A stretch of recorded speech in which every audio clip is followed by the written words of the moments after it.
Este es el tema 10, si no me equivoco. Bueno, la libertad de imprenta fue primero estipulada legalmente en el mundo hispánico mediante el decreto emitido por las Cortes el 10 de noviembre de 1810. Okay. Para después ser consagrada en el artículo 371 del texto gaditano. Okay. Es la constitución política de la monarquía española promulgada en el Cádiz el 19 de marzo de 1812. Okay.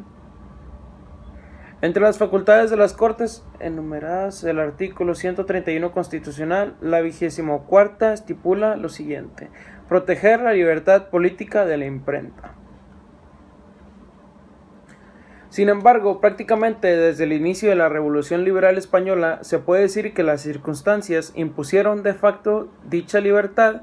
De hecho, los cambios ideológicos que tuvieran lugar en todo el mundo hispánico a partir de la primavera de 1808 es inconcebible sin una prensa que súbitamente pudo escribir con enorme libertad sobre una serie de materias que hasta entonces eran prácticamente intocables. Aunque el virrey Venegas recibió la orden de ejecutar la libertad de imprenta a principios de 1811, la necesidad de terminar cuanto antes con el movimiento de Hidalgo y una oposición bastante excedida en el virreinato a la nueva libertad le permitió retrasar su aplicación durante cerca de 2 años.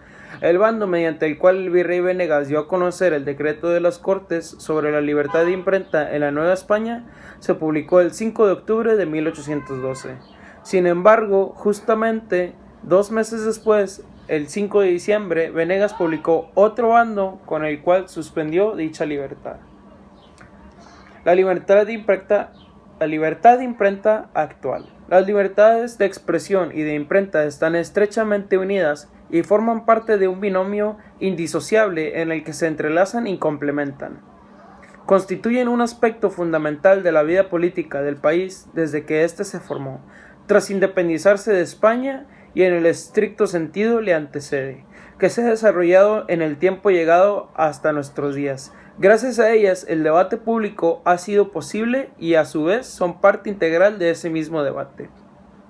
Enfocado en su defensa o su impugnación, según el caso, ambas libertades han sido usadas políticamente por diversos actores, por las autoridades y representantes de los 3 poderes, ejecutivo, legislativo y judicial, por los miembros de la oposición al gobierno y por los críticos del sistema. Así, políticos, intelectuales, artistas, abogados, impresores y ciudadanos en su conjunto se han posicionado a favor o en contra de su existencia y de su reglamentación, de haberlas ejercido para sus fines e intereses o haberse constreñido por sus términos. El debate sobre el tema es vasto y de vigencia renovada. Otro binomio indisociable es el de la libertad de imprenta y su regulación, esto es, los límites que se le imponen, los cuales incluyen la censura previa o posterior, controles formales e informales, reglamentaciones, restricciones, prohibiciones y aún la represión, legal o extralegal, con diversos grados de violencia. Las legislaciones, así como las diversas estrategias de control sobre la imprenta en general y la prensa en particular, constituyen un eje vertebral y revelador sobre la imprenta de los proyectos e intereses de partidos y grupos políticos, cualquiera que sea su filiación o ideología, especialmente de aquellos que actúan como gobierno, pero también de aquellos que en el espacio público se sitúan como su contraparte, y de la sociedad política toda, pues el cruce de esos proyectos e intereses en su conjunto, sus tensiones y equilibrios, son los que dan cuerpo al Estado-Nación, definen las identidades colectivas derivadas del mismo, conforman y renuevan lenguajes políticos, articulan procesos democratizadores o modernizadores. En fin que regulación y control de la imprenta son herramientas privilegiadas para actuar en la política. Las discusiones sobre el tema se proyectan en el tiempo marcando periodos de gran agitación política en la esfera pública. Los usos políticos de la libertad de imprenta son variados e impactan significativamente en el conjunto de las sociedades. Su regulación misma Así encontramos por un lado a quienes demandaban y demandan su respeto y observancia o exigen que la libertad sea irrestricta, acusando al gobierno, y a quienes están a favor de su acotamiento, de poner trabas e imponer límites, someter y reprimir a quienes no están de acuerdo con el sistema imperante.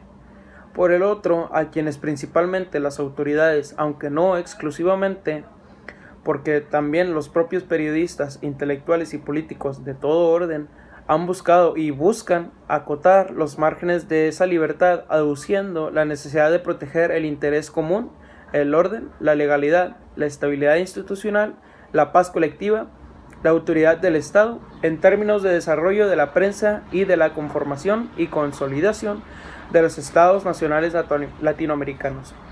El siglo XIX se caracterizó por ser el de las tensiones entre el reconocimiento de la libertad de imprenta y expresión, entendida como base fundamental de los sistemas republicanos y del liberalismo, y su identificación como un factor que atentaba contra los poderes establecidos, trastocando el orden como un factor de disolución. Las consideraciones respecto a la libertad de prensa oscilaban para hacerla el estandarte del progreso o mostrarla como un peligro para la estabilidad y la paz nacional. La importancia de la libertad de imprenta. En estos días, temas como la restricción de la libertad de prensa o la violencia grave contra los periodistas se asocian principalmente con países no democráticos o países con una democracia cuestionable, como Turquía o Egipto. Ahora, por el contrario, los líderes elegidos democráticamente ya no ven a los medios como un elemento fundamental de la democracia, sino como un adversario que debe ser abiertamente atacado. Por ejemplo, incluso un país como los Estados Unidos pierde rápidamente su credibilidad en términos de libertad de prensa, como cuando su actual presidente Donald Trump describe a los periodistas como los enemigos del pueblo. Tal como lo hizo Joseph Stalin, los actos violentos contra periodistas son muy frecuentes, pero a menudo se descuidan o se minimizan.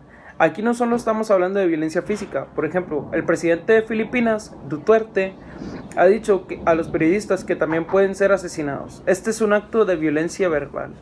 Durante una de sus conferencias de prensa más recientes, el presidente de la República Checa, Miloš Zeman, llevaba un falso Kalashnikov con la inscripción para los periodistas.